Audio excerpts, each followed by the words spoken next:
ಸ್ನೇಹಿತರೆ ನಮಸ್ಕಾರ. ಇಂದಿನ ವಿಡಿಯೋಗಳಲ್ಲಿ ಭಗವದ್ಗೀತೆಯ ಪ್ರಸ್ತಾವನೆ ಬಗ್ಗೆ ತಿಳ್ಕೊಂಡಿದ್ವಿ.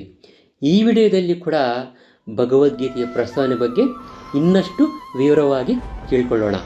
ದೇಹಾತ್ಮ ಕಲ್ಪನೆಯನ್ನು ಹೋಗಲಾಡಿಸುವುದಕ್ಕಾಗಿಯೇ ಭಗವದ್ಗೀತೆಯನ್ನು ಉಪದೇಶಿಸಲಾಯಿತು. ಈ ತಿಳುವಳಿಕೆಯನ್ನು ಭಗವಂತನಿಂದ ಪಡೆಯುವುದಕ್ಕಾಗಿ ಅರ್ಜುನನು ತನ್ನನ್ನು ಇಂತಹ ಸ್ಥಿತಿಯಲ್ಲಿ ಇರಿಸಿಕೊಂಡನು. ಬದುಕಿನ ದೈಹಿಕ ಕಲ್ಪನೆಯಿಂದ ಬಿಡುಗಡೆ ಹೊಂದಬೇಕು. ಆಧ್ಯಾತ್ಮಿಕವಾದಿಗೆ ಇದೇ ಮೊದಲನೆಯ ಕ್ರಿಯೆ. ಸ್ವತಂತ್ರನಾಗಲು ಬಯಸುವವನು ಮುಕ್ತನಾಗಲು ಬಯಸುವವನು ತಾನು ಈ ಜಡ ದೇಹವಲ್ಲ ಎನ್ನುವುದನ್ನು ಮೊಟ್ಟ ಮೊದಲಾಗಿ ತಿಳಿದುಕೊಳ್ಳಬೇಕು.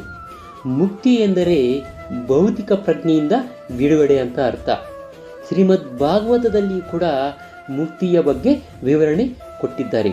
ಈ ಐಹಿಕ ಜಗತ್ತಿನ ಕಲುಷಿತ ಪ್ರಜ್ಞೆಯಿಂದ ಬಿಡುಗಡೆ ಹೊಂದಿ ಪರಿಶುದ್ಧ ಪ್ರಜ್ಞೆಯಲ್ಲಿ ಸ್ಥಿತನಾಗುವುದು ಭಗವದ್ಗೀತೆಯ ಎಲ್ಲ ಉಪದೇಶಗಳ ಉದ್ದೇಶವು ಈ ಪರಿಶುದ್ಧ ಪ್ರಜ್ಞೆಯನ್ನು ಜಾಗೃತಗೊಳಿಸುವುದು.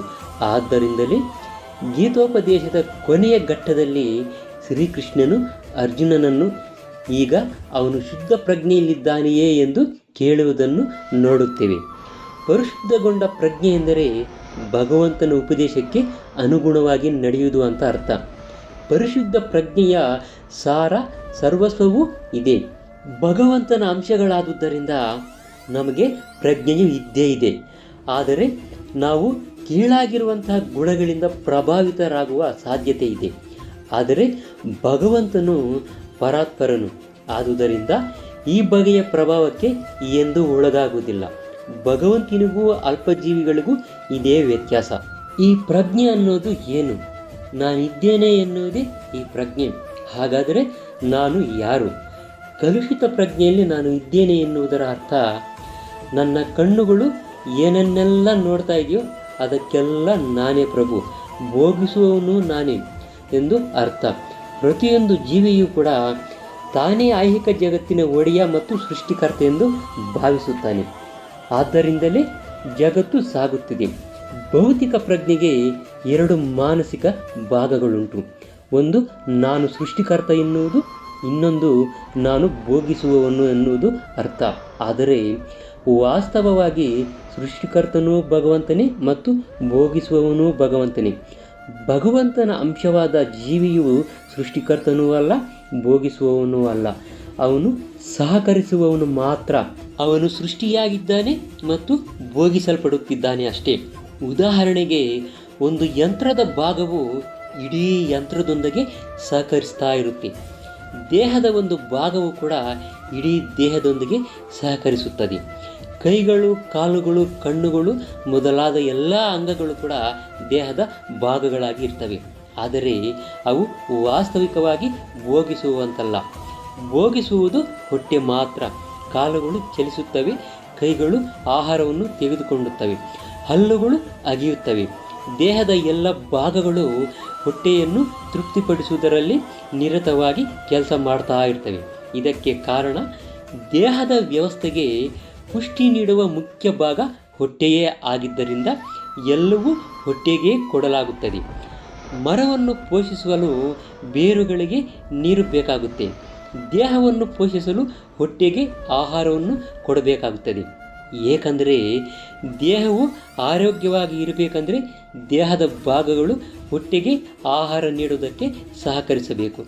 ಹಾಗೆಯೇ ಭೋಗಿಸುವವನು ಭಗವಂತನೇ, ಸೃಷ್ಟಿಕರ್ತನೂ ಭಗವಂತನೇ. ಅಧೀನ ಜೀವಿಗಳಾದ ನಾವು ಇರುವುದೇ ಆತನ ಸಂತೃಪ್ತಿಗಾಗಿ. ಪರಸ್ಪರ ಸಹಕರಿಸಿ ಕೆಲಸ ಮಾಡುವುದಕ್ಕಾಗಿ ಹೊಟ್ಟೆಯು ತೆಗೆದುಕೊಂಡಂಥ ಆಹಾರ ದೇಹದ ಇತರ ಎಲ್ಲ ಭಾಗಗಳಿಗೆ ನೆರವಾಗುವಂತೆ ಈ ಸಹಕಾರವು ವಾಸ್ತವವಾಗಿ ನಮಗೆ ಸಹಾಯ ಮಾಡುತ್ತದೆ.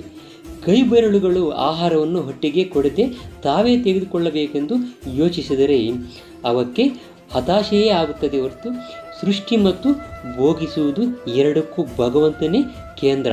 ಜೀವಿಗಳು ಸಹಕರಿಸ್ತಾ ಇರ್ತವೆ. ಸಹಕಾರದಿಂದ ಜೀವಿಗಳಿಗೆ ಸವಿಯಲು ಸಾಧ್ಯವಾಗುತ್ತದೆ. ಈ ಸಂಬಂಧವು ಒಡೆಯ ಸೇವಕರ ಸಂಬಂಧದಂತೆಯೇ ಹೌದು.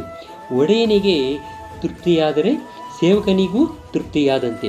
ವ್ಯಕ್ತವಾದ ವಿಶ್ವವನ್ನು ಸೃಷ್ಟಿಸಿದ ಭಗವಂತನಲ್ಲಿ ಸೃಷ್ಟಿಸುವ ಪ್ರವೃತ್ತಿ ಮತ್ತು ಸಮಯ ಪ್ರವೃತ್ತಿ ಎರಡೂ ಇರುವುದರಿಂದ ಈ ಐಹಿಕ ಜಗತ್ತನ್ನು ಸೃಷ್ಟಿಸುವ ಮತ್ತು ಸವಿಯುವ ಪ್ರವೃತ್ತಿಗಳು ಜೀವೆಯಲ್ಲಿಯೂ ಇರುತ್ತವೆ. ಆದರೂ ಪರಮಪ್ರಭುವನ್ನು ತೃಪ್ತಿಪಡಿಸಬೇಕು. ಆದ್ದರಿಂದ ಅಖಂಡ ಪೂರ್ಣವು ಕೂಡ ಪರಮ ನಿಯಂತ್ರಕನನ್ನು, ನಿಯಂತ್ರಣಕ್ಕೊಳಗಾದ ಜೀವಿಗಳನ್ನು, ವಿಶ್ವ ಅಭಿವ್ಯಕ್ತಿಯನ್ನು, ಅನಂತ ಕಾಲವನ್ನು, ಕರ್ಮವನ್ನು ಒಳಗೊಂಡಿದೆ ಎಂಬುದನ್ನು ಭಗವದ್ಗೀತೆಯಲ್ಲಿ ಕಾಣುತ್ತೇವೆ. ಈ ಎಲ್ಲವನ್ನು ಇಲ್ಲಿ ವಿವರಿಸಲಾಗಿದೆ. ಇವೆಲ್ಲವೂ ಸೇರಿ ಅಖಂಡ ಪೂರ್ಣವಾಗುತ್ತೆ. ಈ ಅಖಂಡ ಪೂರ್ಣವನ್ನು ಪರಮ ಸತ್ಯ ಎಂದು ಕರೆಯುತ್ತಾರೆ. ದೇವೋತ್ತಮ ಪುರುಷನಾದ ಶ್ರೀಕೃಷ್ಣನೇ ಅಖಂಡ ಪೂರ್ಣವು, ಪರಮ ಸತ್ಯವೂ ಆಗಿದ್ದಾನೆ. ಎಲ್ಲ ಅಭಿವ್ಯಕ್ತಿಯೂ ಕೂಡ ಅವನ ವಿವಿಧ ಶಕ್ತಿಗಳಿಂದ ಆಗಿದೆ. ಅವನೇ ಪರಿಪೂರ್ಣ ಅಖಂಡನಾಗಿದ್ದಾನೆ.